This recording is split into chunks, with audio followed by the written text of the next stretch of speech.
বাকারা থেকে। বাকারায় আল্লাহ বলছেন যে ওয়াইসকালা রব্বুকা লিল মালাইকাতি ইন্নী জাইলুন ফিল আরদি খলিফা, আমি পৃথিবীতে সৃষ্টি করব একজন প্রতিনিধি। তারপরের আয়াতে এসেই বলছে সেই প্রতিনিধি হবে আদম। সেই প্রতিনিধিটা আদম, আপনার নামটাই পাই পরের আয়াতে আদম। এবং আল্লাহ যখন বলছেন যে আমি কাদা মাটি দিয়ে আদমকে সৃষ্টি করেছি এবং যখন আমি রূহ ফুঁকে দেব তখন তুমি সিজদা করো, আদমের মধ্যে যখন রূহ ফুঁকে দেবে বলছে, ইনসানের মধ্যে কিন্তু বলে নাই। বলছে আদমকে আমরা ইনসান আর পাচ্ছি না, কারণ আল্লাহ প্রথম বলছে আমি খলিফা সৃষ্টি করব, তারপরে আয়াতে বলছে যে তার নাম, তাকে আমরা পাচ্ছি আদম হিসাবে।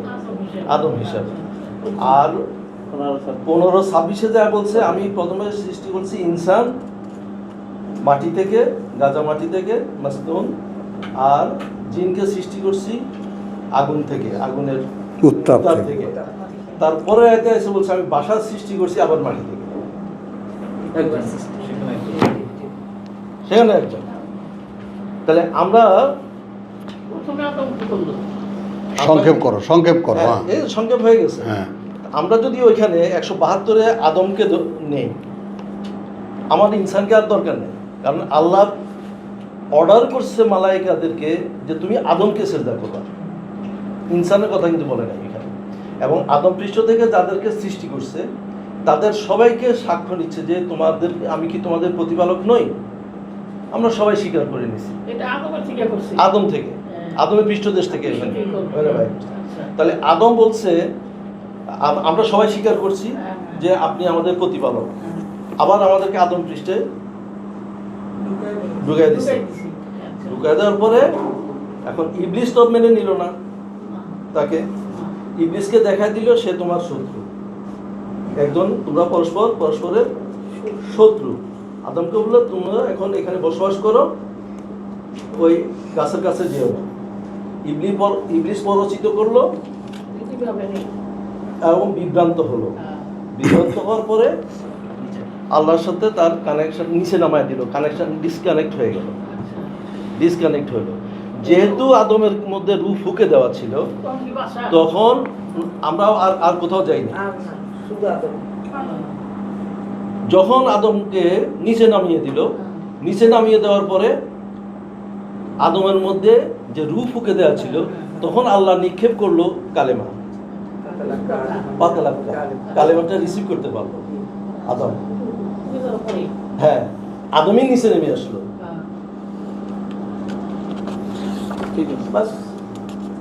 আর আমরা ইনসান বাসার মানে চলে আসলাম, যেভাবে হোক আদম হয়ে চলে আসলাম, আদম সন্তান। এই জন্য বলা হয়েছে আকিমিস সালাত। দেখেন আমরা যদি বাশার আর ইনসান দেখেন, প্রথম আয়াতে 15-26 প্রথম বলছে আমি সৃষ্টি করছি ইনসান। 27 নম্বরে এসে বলছে জিনকে সৃষ্টি করছে আগুন থেকে। 28 নম্বরে এসে বলছে আমি ওই কাদা মাটির গালদা থেকেই বাসার সৃষ্টি করছি। কিন্তু আদম মালাইকাদেরকে নির্দেশ দিছে তুমি সিজদা করো আদমকে, নট ইনসানকে। তুমি সিজদা করো আদম। এটা যদি আমরা ধরি তাহলে আর কোনো সমস্যা থাকে না। চলো বসো।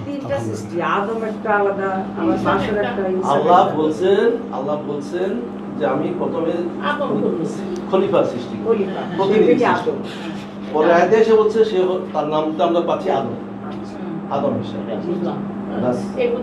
আদমের সাথে পরীক্ষা ইবলিসের, পরীক্ষায় দুইজনই নির্দেশ অমান্যকারী, নিচে নামায়া দিল, বাস। চলছে, আচ্ছা হবে, আবার হবে, এটা নিয়ে এখন আলোচনা এটা খুব সহসা মাথায় বসার জিনিস না। ইয়া কোথায়, সিফাত কোথায়? আমাদের কালকে কোথায় শেষ করেছিলাম আমরা? কালকে না পরশুদিন পরশুদিন কোথায় সৃষ্টি করেছিলাম আমরা?